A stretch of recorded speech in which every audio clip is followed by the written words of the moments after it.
അപ്പോൾ ഇവർക്ക് 2 കുട്ടികളാണുള്ളത്. ഇവർക്ക് ഒരു മോൻ 9 വയസ്സ്, മോള് ഏകദേശം 4-5 വയസ്സ്. അപ്പോൾ ഇവർ വന്ന ക്വസ്റ്റ്യൻ, നിങ്ങൾ എല്ലാവരും ഒരുമിച്ച് ഒരു റൂമിലാണോ കിടക്കുന്നത്? ഹായ് ശരിക്കും സ്ട്രോങ് ആയിട്ട് പറഞ്ഞേ. സുഹൃത്തുക്കളെ നമസ്കാരം, പുതിയ വീഡിയോയിലേക്ക് സ്വാഗതം. ഇന്നൊരു ഹോട്ട് ടോപ്പിക്കാണ് നമ്മൾ ചർച്ച ചെയ്യുന്നത്. ആക്ച്വലി എൻ്റെ ഒരു സുഹൃത്തിന് കഴിഞ്ഞ ദിവസം ഒരു കോള് വന്നു. അത് നമ്മുടെ അയർലൻഡിലെ ചൈൽഡ് കെയറിങ്ങിന് ഇമ്പോർട്ടൻസ് നൽകുന്ന ടുസ്ല എന്നുള്ള ഓർഗനൈസേഷനാണ്. ഇവിടെ സംഭവിച്ചതെന്ന് വെച്ച് കഴിഞ്ഞാൽ, ഈ കുട്ടികൾക്ക് ഒരു 8 വയസ്സ് കഴിയുമ്പോൾ അല്ലെങ്കിൽ 9 വയസ്സൊക്കെ തൊട്ട് തന്നെ കൗൺസിലിംഗ് കാണും സ്കൂളുകളിൽ.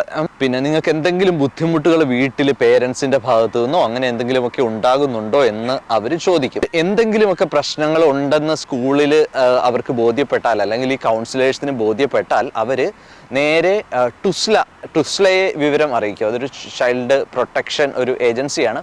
അവർ നമ്മളെ വിളിച്ച് അവർ വേണ്ട പരിഹാര മാർഗങ്ങൾ നമ്മളോട് ആവശ്യപ്പെടും. അത് ചെയ്തില്ലെങ്കിൽ അവർ കുട്ടികളെ നമ്മുടെ കയ്യിൽ നിന്ന് തന്നെ കൊണ്ടുപോയി അവർ തന്നെ സംരക്ഷിക്കാനുള്ള, അവർ ചുമതല ഏറ്റെടുക്കാനുള്ള ഒരു ചാൻസ് പോലും ഉണ്ട് എന്നുള്ളതാണ്. ഒരു പ്രശ്നം എന്താണെന്ന് പറഞ്ഞു കഴിഞ്ഞാൽ, ഇപ്പോൾ ഇവർക്ക് 2 കുട്ടികളാണുള്ളത്. ഇവർക്ക് ഒരു മോൻ 9 വയസ്സ്, മോള് ഏകദേശം 4-5 വയസ്സ്. അപ്പോൾ ഇവർ വന്ന ക്വസ്റ്റ്യൻ, നിങ്ങൾ എല്ലാവരും ഒരുമിച്ച് ഒരു റൂമിലാണോ കിടക്കുന്നത് ആണെന്നാണ് കുട്ടിയുടെ ഉത്തരം. സ്വാഭാവികമായിട്ടും കുട്ടി സത്യം പറഞ്ഞു. അപ്പോൾ അത് പാടില്ല. നിങ്ങൾ പിന്നെ ഒരു ബോയും ഒരു ഗേളുമാണ്. അതുകൊണ്ട് നമ്മൾ ഇവിടെ താമസിക്കുന്നു, നമ്മൾ സ്ട്രഗിൾ ചെയ്താണ് താമസിക്കുന്നത്. അതിൻ്റെ ഇടയ്ക്ക് നമുക്ക് പിന്നെ എക്സ്ട്രാ കൂടുതൽ റൂംസ് വേണമെന്ന് പറഞ്ഞാലോ, അല്ലെ പിള്ളേർക്ക് ഒറ്റയ്ക്ക് കിടക്കുന്ന ബുദ്ധിമുട്ടുകളൊക്കെ ഉണ്ടാവാം. പക്ഷെ നമ്മളതവരെ ശീലിപ്പിച്ച് അത് ചെയ്യണം എന്നുള്ളതാണ് ഇവിടുത്തെ ഒരു നിയമം. അപ്പോൾ നമ്മൾ ഇൻ കേസ് അങ്ങനെ നമ്മൾ കിടക്കുന്ന സാഹചര്യം ഉണ്ടെങ്കിൽ പോലും നമ്മൾ കുട്ടികളോട് പറഞ്ഞ് മനസ്സിലാക്കേണ്ട ഒരു കാര്യമുണ്ട്. ഇതുപോലെ കൗൺസിലിംഗ് ഒക്കെ വരുമ്പോഴത്തേക്ക് നമുക്ക് ഒരു ബുദ്ധിമുട്ടുള്ളാത്ത രീതിയിൽ കൗൺസിലേഴ്സിനോട് പറയാൻ നമ്മൾ അവരെ അവെയർ ആക്കിയിരിക്കണം. അല്ലെങ്കിൽ നമുക്ക് പല ബുദ്ധിമുട്ടുകളും ഇതുപോലെ നേരിടേണ്ടി വരും. ഇന്ന് വ്യാഴാഴ്ചയാണ്, നാളെ അവരെ വിളിച്ചിരിക്കുകയാണ്. അപ്പോൾ എന്താണ് അവരോട് കൗൺസിലേഴ്സ് പറയുന്നത്? അവരോട് ഇപ്പം തന്നെ നിങ്ങൾ വീട് മാറി കുറച്ചുകൂടെ റൂംസ് ഉള്ള വീട് മാറുകയോ അല്ലെങ്കിൽ കുഞ്ഞിനെ മാറ്റി കിടത്തുകയോ ചെയ്തേക്കണം. 2 കുട്ടികളെയും സെപ്പറേറ്റ് തന്നെ കിടത്തണം എന്നാണ്.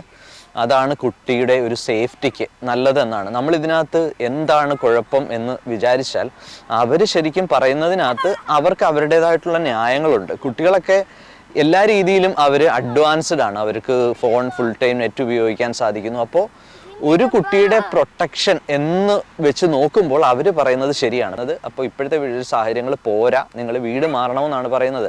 നമുക്കറിയാം, ഒരു വീട് പെട്ടെന്ന് മാറണമെങ്കിൽ അതിൻ്റെതായിട്ടുള്ള പല കാലതാമസങ്ങളും ഉണ്ട്. ഇത്ര റെൻറ്റ് കൊടുക്കണം എന്ന് വെച്ചാൽ പോലും ഒക്കെ വീട് കിട്ടാനൊക്കെ വളരെ ബുദ്ധിമുട്ടാണ്. അപ്പോൾ ഇങ്ങനെയൊക്കെയുള്ളൊരു സിറ്റുവേഷൻസ് ഒക്കെ നമുക്ക് ഫേസ് ചെയ്യേണ്ടി വരുന്നത് വളരെ ഒരു ബുദ്ധിമുട്ടുള്ള കാര്യമാണ്. അതുപോലെ തന്നെ എൻ്റെ മറ്റൊരു സുഹൃത്തിനുണ്ടായ അനുഭവം, ഒരു ദിവസം കുട്ടിയെ അടിച്ച് കുട്ടിയുടെ പിന്നെ കാലിലൊരു പാടുണ്ടായിരുന്നു. അപ്പോൾ സ്കൂളിൽ ടീച്ചേഴ്സ് അത് ശ്രദ്ധിച്ചു, എങ്ങനെ പാട് വന്നു. അപ്പോൾ പപ്പ അടിച്ചതാണെന്ന് പറഞ്ഞു. അപ്പോൾ തന്നെ അവർ ടുസ്ലയെ വിവരം അറിയിക്കുകയും ടുസ്ലയിൽ നിന്ന് പേരൻസിന് കോള് വന്നു. അദ്ദേഹം ജോലി ചെയ്തുകൊണ്ടിരിക്കുകയാണ്, തുരാന്ന് കോള് വരികയാണ്. എടുത്തപ്പോൾ ഇതാണ്, നിങ്ങൾ കുട്ടിയുമായിട്ട് ഉടനെ ഹാജരാവണം എന്ന് പറയുകയും ഒരു സോഷ്യൽ വർക്കർ വീട്ടിൽ വന്ന് വാൺ ചെയ്യുകയും ഇനിയും ഇതുപോലെയുള്ള സംഭവങ്ങൾ ഉണ്ടായി കഴിഞ്ഞാൽ അവർ കുട്ടിയെ ഏറ്റെടുക്കും എന്നൊക്കെയുള്ള കാര്യങ്ങൾ പറഞ്ഞിട്ടാണ് അവർ പോയത്. ഈ ടുസ്ല ഏറ്റെടുക്കേണ്ടി വരുന്ന ഈ കുട്ടികൾ, അവർ പല സ്ഥലങ്ങളിലും അബ്യൂസ് ആയിപ്പെടാവുന്ന സാഹചര്യങ്ങളൊക്കെ അവർക്കുണ്ടാവുന്നുണ്ട് എന്നൊക്കെ പറയുന്നുണ്ടെങ്കിൽ പോലും നിയമം നമ്മൾ അനുസരിക്കും. നിയമം സത്യം പറഞ്ഞാൽ അവർ നല്ല കാര്യത്തിന് വേണ്ടിയാണ് വെച്ചിരിക്കുന്നത്. അതിനകത്ത് ചില നിയമം കർശനമായിട്ട് നടപ്പാക്കുമ്പോൾ അതിൻ്റെതായിട്ടുള്ള പല ബുദ്ധിമുട്ടുകളും ഉണ്ടാകും. കുട്ടികളെ അടിച്ചു വളർത്തുന്ന രീതിയാണ് നമ്മുടേത്. ഈ കൾച്ചറിൽ നിന്ന് നമ്മൾ ഇവിടേക്ക് വരുമ്പോൾ നമ്മൾ ഈ കാര്യങ്ങളെക്കുറിച്ചൊക്കെ ബോധവാന്മാരായിരിക്കണം എന്നുള്ളത് വളരെ പ്രധാനമാണ്. അറ്റ്ലീസ്റ്റ് അത് മതി. നമ്മൾ ജസ്റ്റ് ഒന്ന് അവെയർ ആയിരിക്കുക. ഇങ്ങനെ കുട്ടികളെ അടിച്ചാൽ, കുട്ടികളുടെ ദേഹത്ത് പാടൊക്കെ കണ്ടാൽ ഇങ്ങനെ ചില വിഷയങ്ങൾ ഉണ്ടാവാം. ഇതിനെപ്പറ്റി അറ്റ്ലീസ്റ്റ് നമ്മളൊന്ന് അറിഞ്ഞിരുന്നാൽ മതി, ഒന്ന് അവെയർ ആയിരുന്നാൽ മതി. നമുക്ക് കുട്ടികളോട് പെരുമാറേണ്ട രീതിയിൽ മാറ്റം വരുത്തുകയും അവരോട് പറഞ്ഞ് മനസ്സിലാക്കേണ്ട കാര്യങ്ങൾ നമുക്ക് വളരെ സ്നേഹത്തോടെ അവരെ പറഞ്ഞ് മനസ്സിലാക്കുകയും ഒക്കെ ചെയ്യാനുള്ള ഒരു അവസരമാണ് അതിന്. പ്രത്യേകിച്ച് നമ്മുടെ നാട്ടുകാരും ഇതൊക്കെ ഒന്ന് അറിഞ്ഞിരിക്കുന്നത് നല്ലതാണല്ലോ. എന്തൊക്കെയാണ് ഇവിടുത്തെ ചില പ്രത്യേകതകൾ, ഒരു നിയമം അനുസരിക്കേണ്ടതിൻ്റെ പ്രാധാന്യം എന്തൊക്കെയാണ്. നമ്മളിവിടെ പോയി സമരം വെക്കുകയോ അല്ലെ പാർട്ടിക്കാരെ വിളിച്ചുകൊണ്ട് ചെന്ന് ഓഫീസിന് മുന്നിൽ പിന്നെ കൊടി പിടിക്കാൻ പോയോ ഒന്നും ഒരു സാഹചര്യമില്ല. നിയമം അനുസരിക്കാൻ ഏതൊരു ഇപ്പം ഐറിഷുകാരനോ നമ്മൾ മലയാളികളോടൊന്നും അല്ല, അവർ ഇവിടുത്തെ ആൾക്കാരോടും ഇതേ രീതിയിലാണ് അവർ നിയമം അനുസരിക്കേണ്ട പ്രാധാന്യത്തെപ്പറ്റി അവർ പറയുന്നത്. അല്ലെ നമുക്ക് എന്തോ പറയാനുള്ളത്? ഹലോ, ഒരു ഹായ് മാത്രമേ പറയാനുള്ളോ? അപ്പൂന് എന്തെങ്കിലും പറയാനുണ്ടോ? അപ്പോഴടുത്ത് നിന്ന് പറയാം, നല്ല കേൾക്കുള്ളൂ. ഹലോ. നമ്മുടെ അപ്പുക്കുട്ടൻ വന്നിട്ടുണ്ട്. അപ്പുക്കുട്ടൻ നമ്മളോടൊരു ഹായ് പറയാൻ വന്നിട്ട് ഒരു ഹായ് പറയാ. ഒരു ഹായ് ശരിക്കും സ്ട്രോങ് ആയിട്ട് പറഞ്ഞേ. Okay, thanks.